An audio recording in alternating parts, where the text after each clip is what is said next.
ya somos incluso expertazos en ese asunto, ¿no? Pero sí es importante retomar algunas cosas. Punto número 1. Vamos a poder representarlos de 3 maneras o 4, si ustedes gustan verlo así. Y a todas ellas yo les agradecería infinitamente que nos fuésemos acostumbrando, nos fuésemos acoplando y que pudiésemos hacer el cambio de una transición a otra. Ahora sí que comencemos por la primera. Ya habíamos platicado en algún momento acerca de la combinación lineal para la representación de vectores. La primera de ellas, o les comentaba yo antier, a lo mejor el XY más YJ más ZK no se los habían presentado como una combinación lineal, a lo mejor algunos sí, y pues para aquellos que ya lo conocían fui redundante, se las presenté, para aquellos que no, pues los enteré, ¿no? Les notifiqué esta situación. En los ejemplos tenemos que para R3 se presentó en esta ocasión, se le denotó como A al XY más YJ más ZK. Y ya sabíamos cuáles son las coordenadas del I, del J y del K. Una observación aquí, y de hecho si gustan corregir adelante, porque de hecho es más correcto. Esto que tenemos aquí, XY más YJ más ZK, en realidad es la representación universal y general de cualquier vector en R3. Entonces, en realidad es más formal llamarle el vector R que el vector A. Si son tan amables y gustan hacer esa observación. Sobre la A, mejor escriban R o pónganle por ahí una notita, como gusten, pero sí resalten este hecho, por favor. Esto es sumamente importante.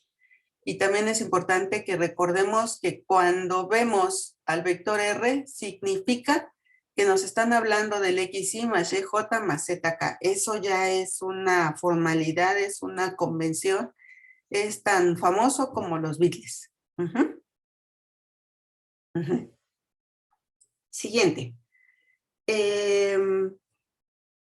No solamente vamos a trabajar vectores en R2 y en R3. En algún momento podemos inclusive ponernos a filosofar un poco, filosofar demasiado en esta asignatura es bastante peligroso, entonces filosofemos, pero no mucho, sin tratar de profundizar demasiado. Fijémonos en los hechos, basémonos en ellos, pero no seamos tan filósofos. Bueno. Siguiente punto, si nosotros queremos representar un vector en Rn, tal cual se los están comentando allí, noten por favor, primer diferencia, no se le llama X, no se le llama R, sino se le llama X vector. Eso quiere decir que, bueno, aunque parezca un poco contradictorio, yo puedo recurrir a alguna de mis coordenadas para representar un vector. Pero esto tampoco debe de tener nada de extraño, ¿no? En muchas ocasiones nosotros llamamos al vector V A1, A2, A3 o incluso también le puedo llamar el vector A definido por A1, A2, A3 y así sucesivamente. Puede que sea un poco extraño, un poco sorpresivo, pero es posible. Recurrir a esta notación es posible y no estamos incumpliendo absolutamente ninguna ley o ninguna regla. Después de ello, tenemos el igual y tenemos un X1, E1. Este E1 va a tomar, digamos, el lugar de I.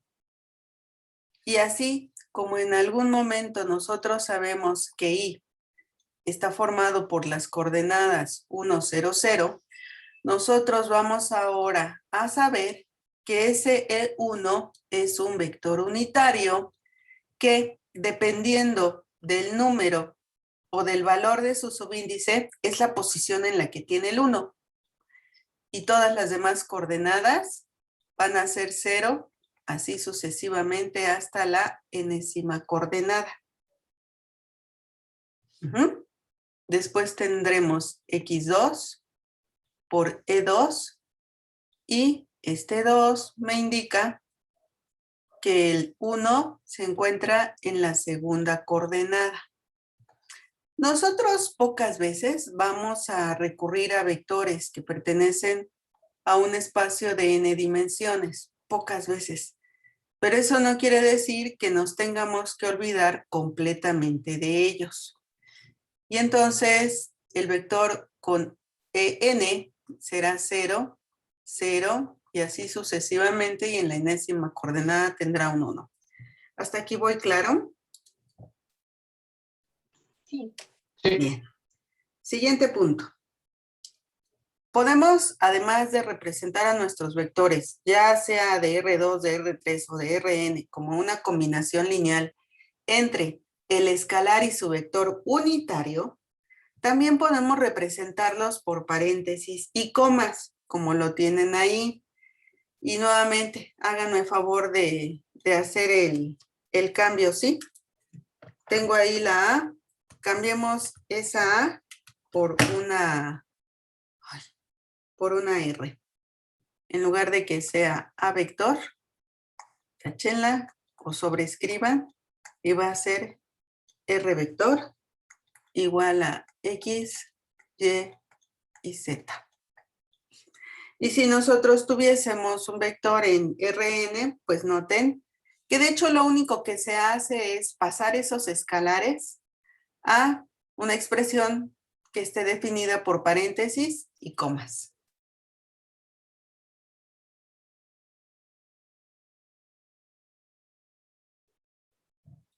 Después. Por lo tanto, mi vector X va a estar formado tal cual se les indica ahí, X1, X2 y hasta Xn. Entonces, hasta aquí llevamos dos representaciones. Como combinación lineal de los vectores unitarios del espacio en el que estemos trabajando y con ayuda de paréntesis y comas. Pero el brinco entre una y otra notación pues no debe de ser complicado, ya sea de la combinación lineal a paréntesis y comas o de paréntesis y comas a combinación lineal, porque como ustedes podrán ver, pues nada más hay que hacer un arreglillo ahí entre que sumamos, restamos, o bien paréntesis y comas. Y la siguiente quizás sea la más extraña o la menos vista de las tres, que es apoyarnos en las matrices, como matriz renglón o como matriz columnar, y también ahí tienen el ejemplo. Para R3 vamos a utilizar evidentemente si es una matriz renglón, es por lo tanto de 1 por 3, un renglón, 3 columnas. Si es una matriz columna, pues de 3 por 1, ¿no? 3 renglones, una columna.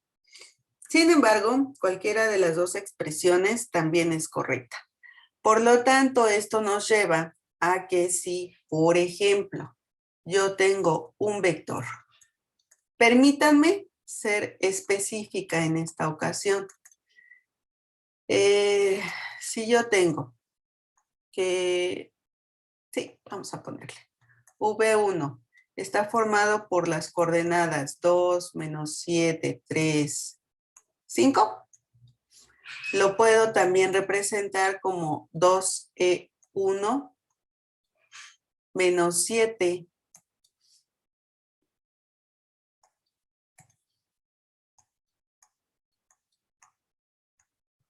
E2 más 3 E3 más 5 E4.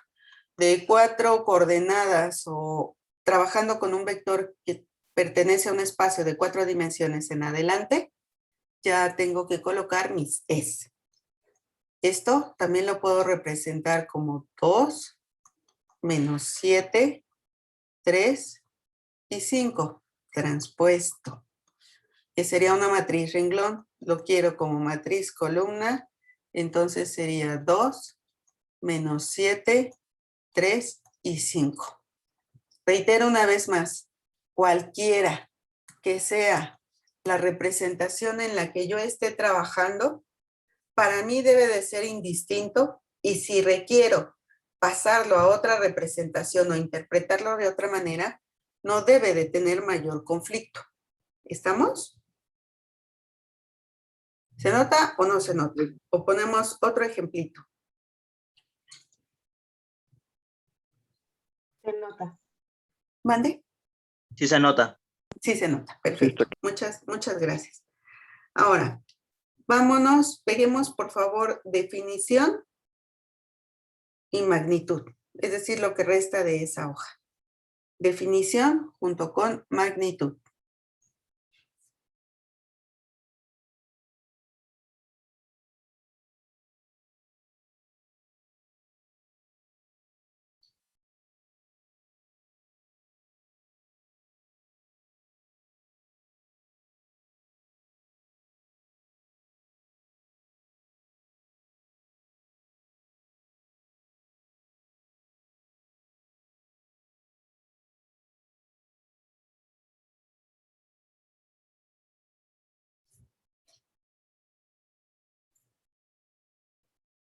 ¿Listo? Sí.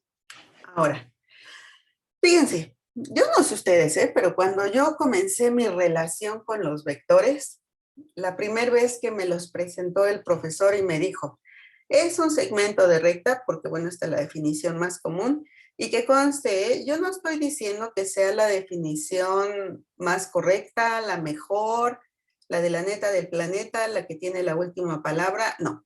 Simple y sencillamente es una definición que trata de darnos una buena referencia, si la entendemos, si nos acomodamos a ella bien, y si no, bueno, pues tendremos que buscar otra con la que seamos compatibles, a la que se le entienda. Cuando nos dicen, es un segmento de recta que tiene magnitud, dirección y sentido, fíjense, yo pensé, qué profe tan sope. Pues, ¿qué no sabrá que dirección y sentido es lo mismo? No, pues no, la sope era yo, evidentemente. De esto les estoy hablando de hace, ya llovió, sí, claro, pero de hace mucho tiempo. Por supuesto que la definición se basa en 3 situaciones que deben de ser diferentes, porque si no, pues qué caso tendría mencionarlas, ¿verdad? Inclusive hasta mi lógica me estaba fallando bien feo. Comencemos por la más sencilla de ellas, que es precisamente la de la magnitud. La magnitud, tal cual se está indicando ahí, es pues el tamaño del vector, por decirlo de alguna manera. Y es que miren, igual y aquí valdría la pena hacer la observación siguiente.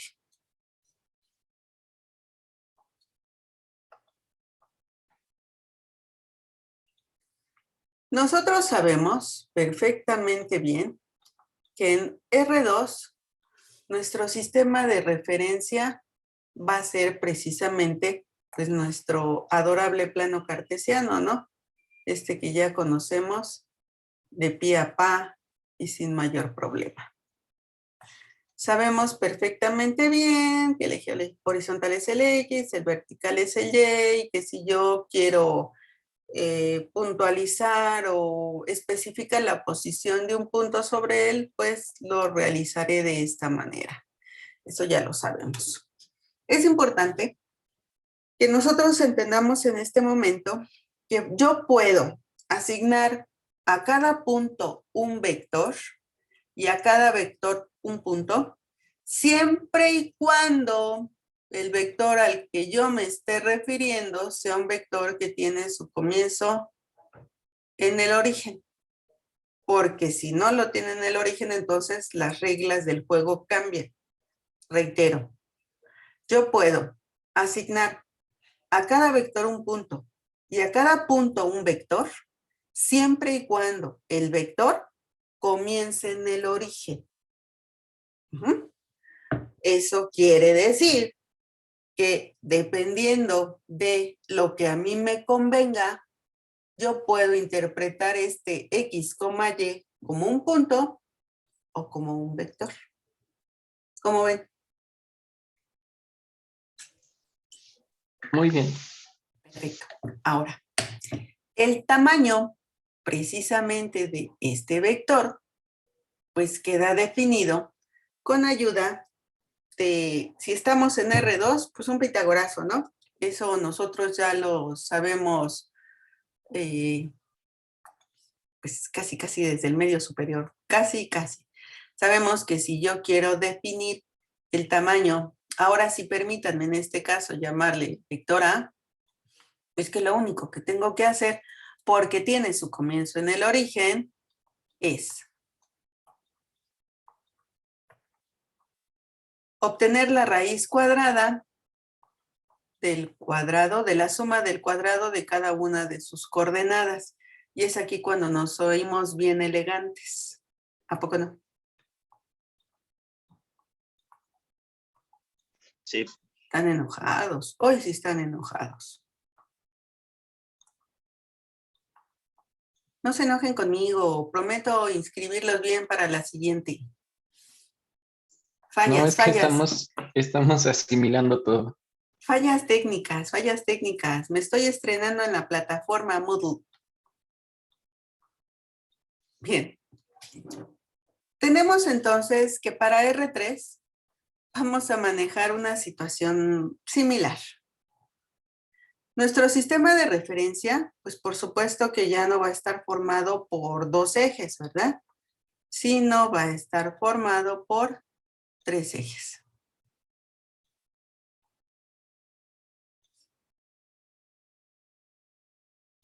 Pero de igual manera que conocemos el plano cartesiano, conocemos este sistema de referencia. Sabemos que tenemos a los ejes X, Y, Z y que los voy a mencionar en un sentido contrario al de las manecillas del reloj. Si yo quisiese que donde está el Y estuviese el X, entonces donde está el Z tendría que estar el Y donde está el X tendría que estar el Z.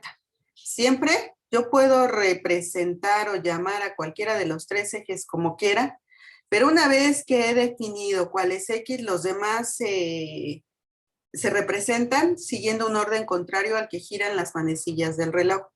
Si me lo hacen al revés, es como si estuviésemos viendo nuestro sistema de referencia desde atrás. Y no es que esté mal, mis niños, pero esa no es la manera correcta o no es la convención que se utiliza al respecto. Porfis, cuidado con ello. Porque si lo hacen al revés, muy probablemente van a ver un tachecito ahí en esa hoja, sobre todo cuando estemos hablando de la parte de graficación. De igual manera, si yo quiero precisamente colocar un punto, permítanme que sea igual, yo puedo asignar a ese punto un vector o a ese vector un punto, siempre y cuando comience en el origen. Y de igual manera, nosotros sabemos que si deseo definirlo con ayuda de las coordenadas y las comas, ahora tengo que agregar, a diferencia de mi plano cartesiano, una coordenada más. De igual manera que sucedió en el caso anterior, considerando una situación similar, el tamaño, la magnitud de este vector, llamémosle ahora el vector B,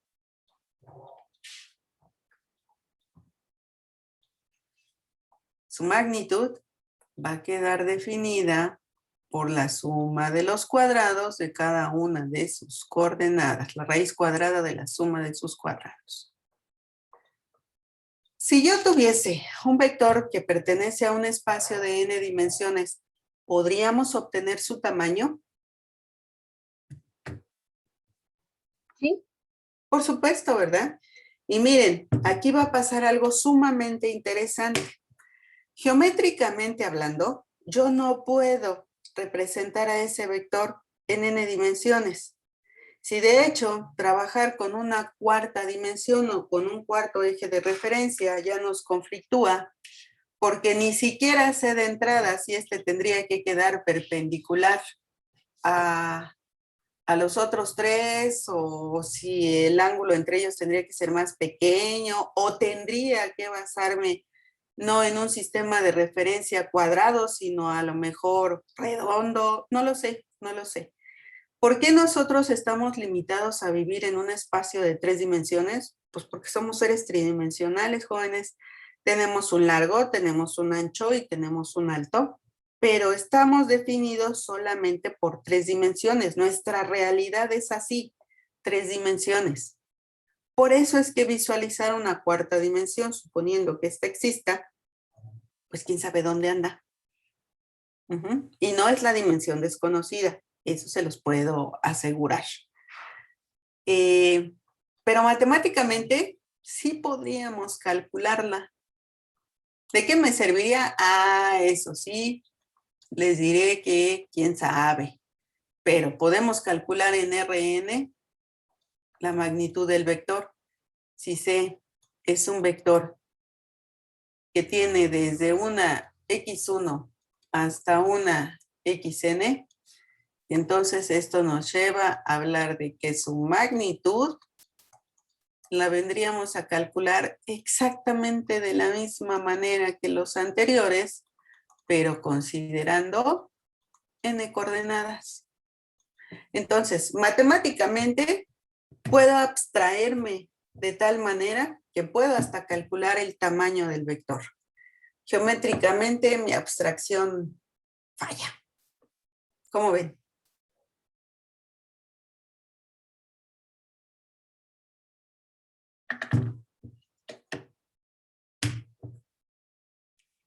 Pues sí. Estamos bien animados. Lo único que, Es bien. lo Interesante. único A que ver. podríamos representar sería una proyección en las 3 dimensiones, ¿no? Una proyección en las 3 dimensiones.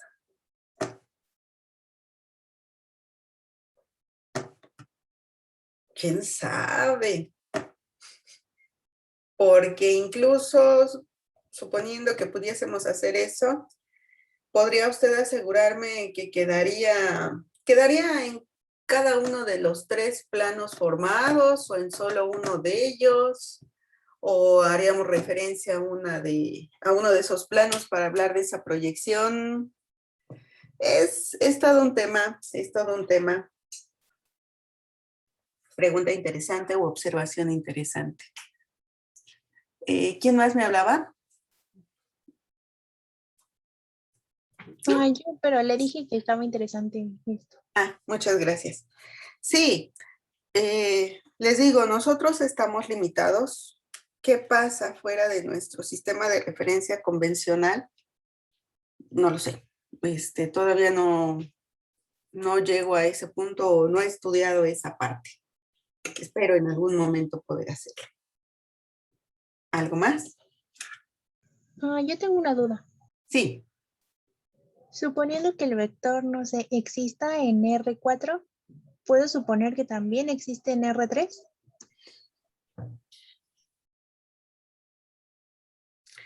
Existe en R4. En R3, como bien dijo su compañero, muy probablemente sus proyecciones, más del vector como tal o el vector expresado de manera completa, no. Una parte de él, sí. Completo, no. Ok, gracias. No, ¿de qué? Ahí, miren, están bien sus preguntas, está bien que vayan más allá, pero es donde les digo que cuidado con la filosofía. Aquí sí le van a tener que poner una restricción a esa imaginación. Está bien, yo no estoy diciendo que esté mal, pero en ocasiones lo que les estoy diciendo es que estamos limitados. Se nos dificulta esa visibilidad o ver un poco más allá por cómo somos, por cómo es nuestra realidad. Supongo que sí. Bueno, entonces, ya que estamos con esta situación como ejemplo, a ver, díganme por favor, y sin utilizar el calculador, ahí háganlo bien en su cuaderno, si son tan amables. Obtenga la magnitud del vector.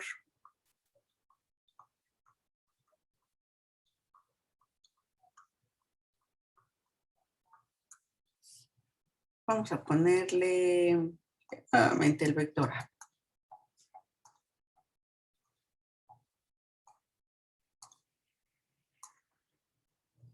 Este menos 5 está muy grandote.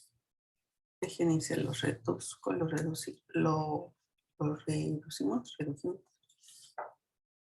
Por uno no. Ok, mis niños, por favor.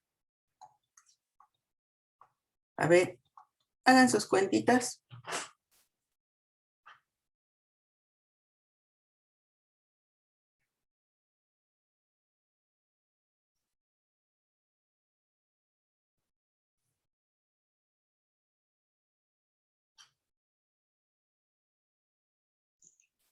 Raíz Raíz de 11. cuadrada. Ajá, eso.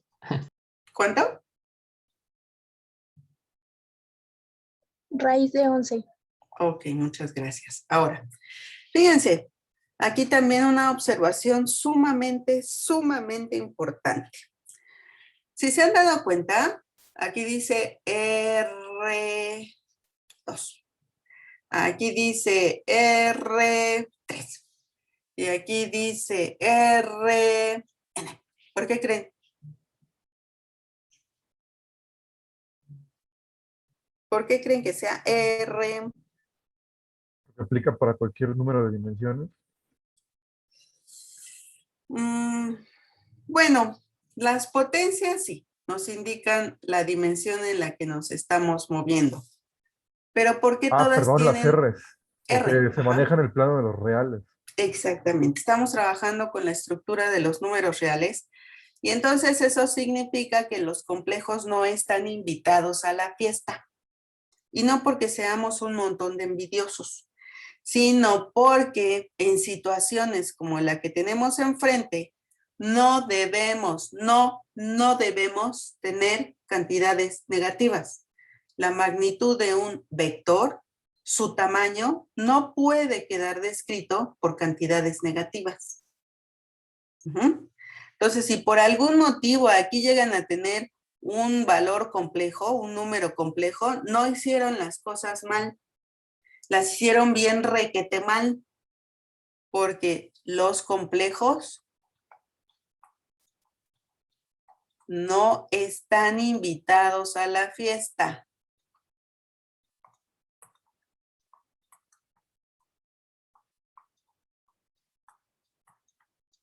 ¿Ok? Sí. ¿De acuerdo? Perfecto. Esto, tómenlo muy en cuenta. Muy en cuenta. ¿Dudas, comentarios, preguntas, sugerencias, aclaraciones? Yo tengo una duda, profesora, pero es de la clase pasada. Sí, dígame. Es que estaba haciendo lo de la tarea la tarea que nos dejó, y decía que si era linealmente independiente, entonces estaba intentándolo hacer con determinante, y pues ya fue cuando, ya ve que usted tenía que era igual a 0, Ujú, y que nos dijo que le pusiéramos que era diferente. sí. A mí se me iba a ponerle eso, entonces ya pues investigando, estaba checando, chequé la grabación primero y decía lo que le digo, de que era diferente. Ujú. Y luego cuando lo investigué decía que era igual, entonces me quedo con esa duda, pues. Ah, ok. No, acuérdense que les decía que los criterios se contraponen por determinante y por matriz. Entonces, cuando estamos trabajando con matrices, ahí sí, todas sus constantes para independencia lineal deben de ser 0, pero para independencia, igual y si gusta también checar eso, mientras que por determinante, no sé, bueno, lo voy a dejar así, determinante, este debe de ser diferente de 0, igual para independencia. Si son linealmente dependientes, en efecto, este debe de ser 0, pero dependientes. Ok, gracias. ¿Sí?